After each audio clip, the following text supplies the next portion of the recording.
അസ്സലാമലൈക്കും dear friends. ഇന്നത്തെ നമ്മുടെ റെസിപ്പി ഓവന്റെയോ ഗ്രില്ലിന്റെയോ ഒന്നും ആവശ്യമില്ലാതെ വളരെ എളുപ്പത്തിൽ റെസ്റ്റോറൻറ്റിൽ നിന്നും കിട്ടുന്ന അതേ രുചിയിലും നല്ല സോഫ്റ്റും ജ്യൂസിയും ആയിട്ടുള്ള ബീഫ് കബാബാണ്. നമ്മുടെ ഈ വീഡിയോ കണ്ടുകൊണ്ടിരിക്കുന്ന സമയത്ത് നിങ്ങൾക്ക് ഇഷ്ടപ്പെടുകയാണെങ്കിൽ ഒന്ന് ലൈക്ക് ചെയ്തേക്കണേ. അതുപോലെ തന്നെ നമ്മുടെ ഈ ചാനൽ ആദ്യമായിട്ട് കാണുന്നവരും ഇതുവരെയും സബ്സ്ക്രൈബ് ചെയ്യാത്തവരും പ്ലീസ് ഒന്ന് സബ്സ്ക്രൈബ് ചെയ്തേക്കണേ. ഞാനിടുന്ന വീഡിയോസ് ഉടനടി കിട്ടുന്നതിനായി സബ്സ്ക്രൈബ് ബട്ടന്റെ തൊട്ടടുത്ത് കാണുന്ന ബെല്ലൈക്കൺ കൂടി ക്ലിക്ക് ചെയ്തിട്ട് ഓൾ എന്ന ഓപ്ഷൻ എനേബിൾ ചെയ്യാനും മറക്കല്ലേ.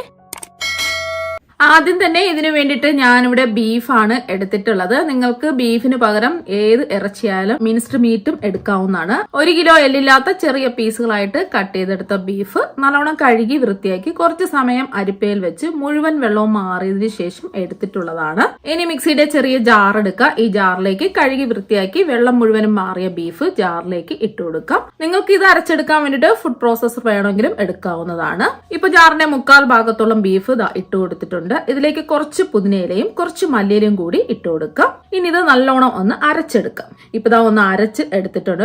ഈ ഒരു രീതിക്ക് വേണം അരച്ചെടുക്കാൻ വേണ്ടിയിട്ട്. ഇതുപോലെ ഇറച്ചിയുടെ ചെറിയ ചെറിയ നാരുകളൊക്കെ ഉണ്ടാവും, അതൊന്നും കുഴപ്പമില്ല. ഇനി ബാക്കിയിരിക്കുന്ന ബീഫ് മുഴുവനും ഇതുപോലെ തന്നെ അരച്ചെടുക്കാം.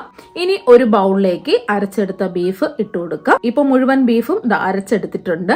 ഇനി ഒരു മിക്സിയിലെ ചെറിയ ജാറിലേക്ക് 2 ഇഞ്ച് നീളത്തിലുള്ള ഇഞ്ചി അരച്ചെടുക്കാൻ എളുപ്പത്തിന് വേണ്ടിയിട്ട് ഇതുപോലെ ചെറിയ പീസുകളായിട്ട് കട്ട് ചെയ്തെടുത്തിട്ടുണ്ട്.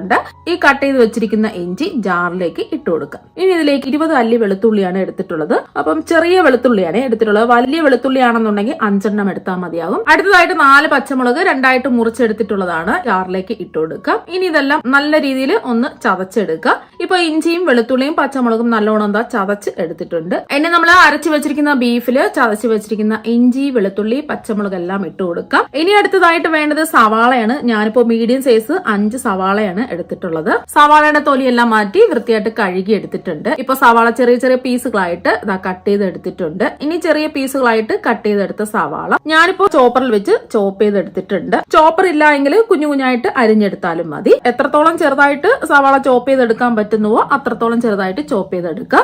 ഈ ചോപ്പ് ചെയ്തെടുത്ത സവാളയില് സവാളയുടെ നീരുണ്ട്. ഈ സവാളയുടെ നീര് ഒന്നുകിൽ നമ്മൾ കൈകൊണ്ട് നല്ലോണം മുറുക്കി പിഴിഞ്ഞ് ഈ സവാളയുടെ നീര് മുഴുവനും മാറ്റുക. അല്ലെങ്കിൽ ഏതെങ്കിലും കോട്ടൺ തുണിയിൽ ചോപ്പ് ചെയ്തെടുത്ത സവാള മുഴുവനും ഇട്ട് കൊടുത്തിട്ട് അതിന്റെ വെള്ളം മുഴുവനും മാറ്റുക. ഇപ്പൊ ഞാൻ മുറുക്കി പിഴിഞ്ഞ് ഇതിന്റെ നീര് മുഴുവനും മാറ്റിയിട്ടുണ്ട്. ഏതാണോ നിങ്ങൾക്ക് എളുപ്പമായിട്ട് തോന്നുന്നത് അങ്ങനെ ചെയ്യുക. ഞാനിപ്പോ ചോപ്പ് ചെയ്തെടുത്ത സവാള മുഴുവനും കൈകൊണ്ട് മുറുക്കി പിഴിഞ്ഞ് സവാളയുടെ നീര് മുഴുവനും മാറ്റിയിട്ടുണ്ട്. ഇങ്ങനെ പിഴിഞ്ഞെടുത്ത നീര് കളയേണ്ട ആവശ്യമൊന്നുമില്ല. താരനൊക്കെ പോകാൻ വേണ്ടിയിട്ടും മുടി വളരാൻ വേണ്ടിയിട്ട് സവാളയുടെ നീര് നല്ലതാണ്. ഇതിന്റെ വീഡിയോ ഞാൻ മുമ്പ് അപ്ലോഡ് ചെയ്തിട്ടുണ്ട്. ഇതിന്റെ ലിങ്ക് ഞാൻ ഡിസ്ക്രിപ്ഷൻ ബോക്സിൽ കൊടുക്കാം. ഇപ്പൊ സവാള മുഴുവനും ഒട്ടും വെള്ളമൊന്നുമില്ലാതെ നല്ല ഡ്രൈ ആയിട്ട് കിട്ടിയിട്ടുണ്ട്. ഇനി സവാളയുടെ നീര് മുഴുവനും മാറ്റി ഡ്രൈ ആക്കി എടുത്ത സവാള മുഴുവനും ഇതിലേക്ക് ഇട്ട് കൊടുക്കാം. ഇതോടൊപ്പം തന്നെ ആവശ്യത്തിനുള്ള ഉപ്പും കൂടി ചേർത്ത് കൊടുക്കാം. ഞാനിപ്പോ 1 ടീസ്പൂൺ ഉപ്പാണ് ചേർത്ത് കൊടുക്കുന്നത്. ഇനി ഇതിലേക്ക് ഒരു മീഡിയം സൈസ് നാരങ്ങയുടെ പകുതി നാരങ്ങ കുരുവെല്ലാം മാറ്റി ഇതിലേക്ക് പിഴിഞ്ഞൊഴിച്ചു കൊടുക്കാം. ഇനി എല്ലാം കൂടിയിട്ട് കൈ വെച്ചോ ഒരു സ്പാച്ചില വെച്ചോ ഒരു സ്പൂൺ വെച്ചോ നല്ലോണം ഒന്ന് മിക്സ് ചെയ്തെടുക്കാം. ഇപ്പൊ എല്ലാം ഒന്ന് മിക്സ് ചെയ്തെടുത്തിട്ടുണ്ട്.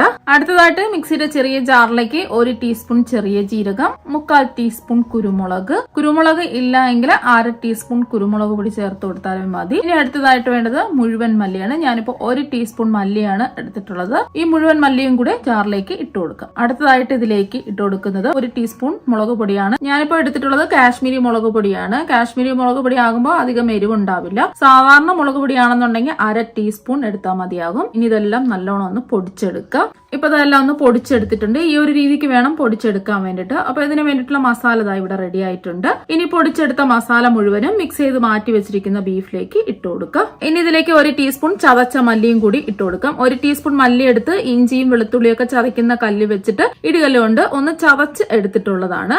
മല്ലി ഇല്ല എങ്കിൽ 1/4 ടീസ്പൂൺ മല്ലിപ്പൊടി ചേർത്താലും മതി. ഞാനിപ്പോ എടുത്തിട്ടുള്ളത് 1 ടീസ്പൂൺ ചതച്ച മല്ലിയാണ്. ഇനി ഇതിലേക്ക് 1 ടീസ്പൂൺ ചതച്ച മുളകാണ് ഇട്ട് കൊടുക്കുന്നത്. ഇനി ഇതിലേക്ക് 1/2 ടീസ്പൂൺ ഗരം മസാലയും 1/4 ടീസ്പൂൺ വലിയ ജീരകം വറുത്ത് പൊടിച്ചതും കൂടി ഇട്ട് കൊടുക്കാം. ഇനി ഇതെല്ലാം ഒന്ന് കൈവച്ചോ സ്പാച്ചിൽ വെച്ചോ നല്ലോണം മിക്സ് ചെയ്തെടുക്കാം. ഇപ്പൊ എല്ലാം ഒന്ന് മിക്സ് ചെയ്തെടുത്തിട്ടുണ്ട്. ഇനി ഇതിലേക്ക് 1/2 ടീസ്പൂൺ ബേക്കിംഗ് സോഡയും കൂടി ചേർത്ത് കൊടുക്കാം. സോഡാപ്പൊടിയാണ്, അപ്പത്തിനൊക്കെ ഉപയോഗിക്കുന്ന അപ്പക്കാരമാണ് ചേർത്ത് കൊടുക്കുന്നത്. നല്ല സോഫ്റ്റ് ആയിട്ട് കിട്ടുന്നതിന് വേണ്ടിയിട്ടാണ് ബേക്കിംഗ് സോഡ ചേർത്ത് കൊടുക്കുന്നത്. ബേക്കിംഗ് സോഡ ചേർത്തുകൊണ്ട് 1 മിനിറ്റ് എങ്കിലും നല്ലോണം ഒന്ന് കുഴച്ചെടുക്കണം. ഇപ്പൊ ഞാൻ കൈവച്ച് നല്ലോണം കുഴച്ചെടുത്തിട്ടുണ്ട്.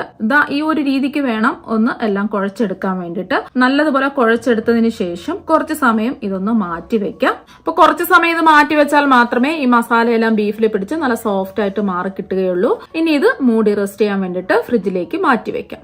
ഈ ഒരു സമയം കൊണ്ട് ഇതിന്റെ കൂടെ കഴിക്കാൻ പറ്റിയ ഈസി ആയിട്ട് ചെയ്തെടുക്കാൻ പറ്റിയ സാലഡ് എങ്ങനെ തയ്യാറാക്കി എടുക്കാൻ നോക്കാം. ഇതിന് വേണ്ടിയിട്ട് ഒരു ബൗളില് 2 ടേബിൾ സ്പൂൺ പുതിനയില ചെറുതായിട്ട് കട്ട് ചെയ്തതും അതുപോലെ തന്നെ 2 ടേബിൾ സ്പൂൺ മല്ലിയില ചെറുതായിട്ട് കട്ട് ചെയ്തും കൂടി ഇട്ട് കൊടുക്കാം. ഇനി ഇതിലേക്ക് മീഡിയം സൈസ് സവാള നീളത്തിൽ കട്ട് ചെയ്തും അതുപോലെ തന്നെ ഒരു തക്കാളി ചെറുതായിട്ട് കട്ട് ചെയ്തും കൂടി ഇട്ട് കൊടുക്കാം. ഇനി ഇതിലേക്ക് ഒരു മീഡിയം സൈസ് നാരങ്ങ കുരുവെല്ലാം മാറ്റി ഇതിലേക്ക് പിഴിഞ്ഞും കൂടി ഒഴിച്ചു കൊടുക്കാം. ഇനി ഒരു 1/4 ടീസ്പൂൺ കുരുമുളക് പൊടിയും ആവശ്യത്തിനുള്ള ഉപ്പും കൂടി ചേർത്ത് കൊടുക്കാം. ഞാനിപ്പോ 1/4 ടീസ്പൂൺ ഉപ്പാണ് ചേർത്ത് കൊടുക്കുന്നത്. ഇനി എല്ലാം ഒന്ന് നന്നായിട്ടൊന്ന് മിക്സ് ചെയ്തെടുക്കാം. കൈ വെച്ചോ സ്പൂൺ വെച്ചോ ഒന്ന് മിക്സ് ചെയ്തെടുത്താൽ മതിയാവും. ഇപ്പൊ നല്ലോണം മിക്സ് ചെയ്തെടുത്തിട്ടുണ്ട്. ഇപ്പൊ ഇതിന്റെ കൂടെ കഴിക്കാൻ പറ്റിയ സാലഡ് ഇവിടെ റെഡി ആയിട്ടുണ്ട്. ഇപ്പൊ ഇത് റെസ്റ്റ് ചെയ്യാൻ വെച്ചിട്ട് അരമണിക്കൂർ കഴിഞ്ഞിട്ടുണ്ട്. 1 മണിക്കൂർ കഴിഞ്ഞെടുത്താൽ അത്രയും നല്ലത്. ഇപ്പൊ കണ്ടില്ലേ, കുറച്ചും കൂടെ നല്ല കട്ടിയായിട്ട് മാറിയിട്ടുണ്ട്. ഇതിൽ ഒട്ടും വെള്ളത്തിന്റെ അംശം ഉണ്ടാവാൻ പാടില്ല. നല്ല കട്ടിക്ക് ഇരുന്നാൽ മാത്രമേ ഷേപ്പ് ചെയ്തെടുക്കാൻ പറ്റുള്ളൂ. ഇനി ഈ മിക്സിൽ നിന്നും കുറച്ച് മിക്സ് എടുത്ത് ഇതുപോലെ ഒന്ന് ഉരുട്ടിയെടുക്കാം. ഇനി നമുക്ക് വേണ്ടത് നല്ലൊരു ഷേപ്പ് കിട്ടുന്നതിന് വേണ്ടിയിട്ട് ഇതുപോലത്തെ ഒരു കമ്പിയാണ്. ഇതുപോലത്തെ കമ്പി ഇല്ലെങ്കിൽ ഉടൻ സ്ക്വയർ എടുക്കുക. അതും ഇല്ലെങ്കിൽ നീളമുള്ള സ്പൂണോ ചട്ടുകുമോ പപ്പടം കുത്തിയോ അല്ലെങ്കിൽ നീളമുള്ള കത്തിയോ എന്തെങ്കിലും ഒന്ന് എടുത്താൽ മതിയാവും. കട്ടിയും നീളമുള്ള ചൂട് കൊണ്ടാൽ ഉരുക്കി പോകാത്ത എന്തെങ്കിലും ഒന്ന് എടുക്കുക. ഞാനിപ്പോ ഇതുപോലത്തെ ഒരു കമ്പിയാണ് എടുത്തിട്ടുള്ളത്. ഇനി ഉരുട്ടിയെടുത്ത മിക്സ് ഈ കമ്പിയിൽ വെച്ചിട്ട് നന്നായിട്ട് ഇതുപോലെ ഷേപ്പ് ചെയ്തെടുക്കാം. നല്ലോണം പ്രസ് ചെയ്ത് വേണം ഇതുപോലെ ഷേപ്പ് ചെയ്തെടുക്കാൻ വേണ്ടിയിട്ട്. വേണമെങ്കിൽ ഇടയ്ക്ക് കൈ ഒന്ന് വെള്ളത്തിൽ നനച്ചിട്ട് എല്ലാ ഭാഗവും ഇതുപോലെ ഒന്ന് ഷേപ്പ് ചെയ്തെടുത്താലും മതിയാവും. ഇപ്പൊ നല്ലോണം ഒന്ന് ഷേപ്പ് ചെയ്തെടുത്തിട്ടുണ്ട്. നല്ലോണം കൈ വെച്ച് ഇതുപോലെ പ്രസ് ചെയ്ത് വേണം ഷേപ്പ് ചെയ്തെടുക്കാൻ വേണ്ടിയിട്ട്. അപ്പൊ ഈ ഷേപ്പ് ചെയ്തത് നിങ്ങൾക്ക് ഇത് കൈ വിരലുകൾ വെച്ചിട്ട് ഡിസൈൻ കൊടുക്കാവുന്നതാണ്. ഇപ്പൊ ഞാൻ വിരൽ വെച്ചിട്ട് ഡിസൈൻ ഒന്നും കൊടുക്കുന്നില്ല.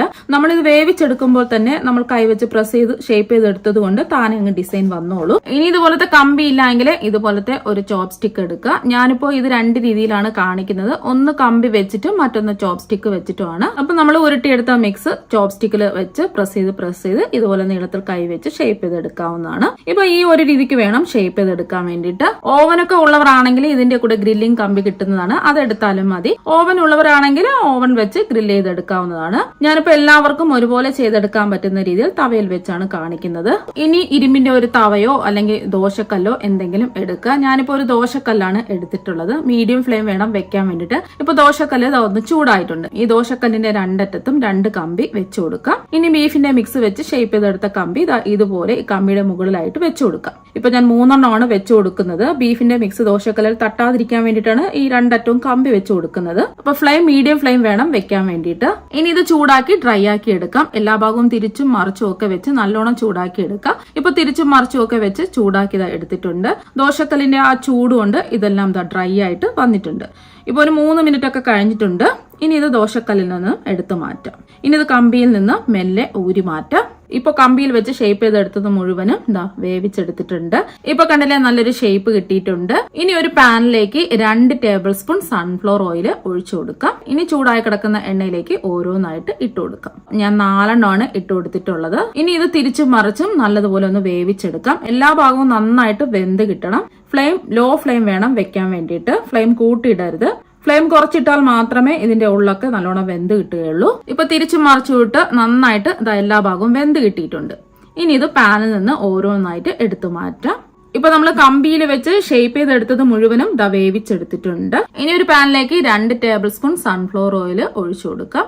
അപ്പൊ എണ്ണ ചൂടായതിനു ശേഷം ചോപ്പ് സ്റ്റിക്കിൽ വെച്ച് ഷേപ്പ് ചെയ്തെടുത്തത് ഇത് ഓരോന്നായിട്ട് ഇതിലേക്ക് ഇട്ട് കൊടുക്കാം. അപ്പൊ നമ്മൾ എടുക്കുന്ന പാനിനനുസരിച്ച് എത്ര വേണമെങ്കിലും വെച്ചു കൊടുക്കാവുന്നതാണ്. ഞാനിപ്പോ 5 എണ്ണമാണ് വെച്ചു കൊടുത്തിട്ടുള്ളത്. ഇനി ഇത് തിരിച്ചു മറിച്ചൊക്കെ ഇട്ട് എല്ലാ വശവും നന്നായിട്ടൊന്ന് വേവിച്ചെടുക്കാം. ഫ്ലെയിം കുറച്ച് വേണം വെക്കാൻ വേണ്ടിയിട്ട്. ഇപ്പൊ തിരിച്ചു മറിച്ചു വിട്ട് ഇപ്പൊ എല്ലാം ഒന്ന് വേവിച്ചെടുത്തിട്ടുണ്ട്. ഇനി ഇത് ആ ചൂടോടുകൂടി തന്നെ ചോപ്പ് സ്റ്റിക്കിൽ നിന്നും മെല്ലെ ഊരി മാറ്റാം. ഇപ്പൊ അടിപൊളി ടേസ്റ്റ് റെസ്റ്റോറന്റ് സ്റ്റൈല് വളരെ പെട്ടെന്ന് ചെയ്തെടുക്കാൻ പറ്റുന്ന ബീഫ് കബാബ് ഇവിടെ റെഡി ആയിട്ടുണ്ട്. നല്ല അടിപൊളി ടേസ്റ്റ് ആണ്. ഓവൻ ഇല്ലെങ്കിൽ ഓവനിൽ ചെയ്തെടുത്ത അതേ ടേസ്റ്റും രീതിയിലുമാണ് നമുക്ക് പാനിലും ചെയ്തെടുക്കാൻ പറ്റും. ഇത് പുറത്തു നിന്നും വാങ്ങുകയാണെങ്കിൽ നല്ല വിലയാവും. നമ്മൾ റെസ്റ്റോറന്റുകളിൽ നിന്നും വലിയ വില കൊടുത്ത് വാങ്ങാതെ അതേ ടേസ്റ്റിലും അതേ രീതിയിലും നമുക്ക് ഓവനൊന്നും ഇല്ലാതെ വീട്ടിൽ തന്നെ ഈസി ആയിട്ട് ചെയ്തെടുക്കാൻ പറ്റും. അപ്പൊ ഇതിൽ നിന്നും ഒരെണ്ണം എടുത്ത് മുറിച്ചും കൂടി കാണിച്ചു തരാം. ഇപ്പൊ കണ്ടില്ലേ, നല്ല സോഫ്റ്റ് ആണ്. അത് മാത്രമല്ല നല്ലോണം വെന്തൊക്കെ കിട്ടിയിട്ടുണ്ട്. അപ്പൊ കണ്ടില്ലേ എത്ര മാത്രം സോഫ്റ്റ് ആണെന്നുള്ളത്. നല്ല അടിപൊളി ടേസ്റ്റ് ആണ് കഴിക്കാൻ വേണ്ടിയിട്ട്. അപ്പൊ നിങ്ങൾ എല്ലാവരും ഇതുപോലെ ഒരു പ്രാവശ്യം ഒന്ന് ട്രൈ ചെയ്ത് നോക്കുക. തീർച്ചയായും നിങ്ങൾക്ക് എല്ലാവർക്കും ഇഷ്ടപ്പെടും. അപ്പൊ നമുക്ക് മറ്റൊരു വെറൈറ്റി ഡിഷുമായിട്ട് വീണ്ടും കാണാം. താങ്ക്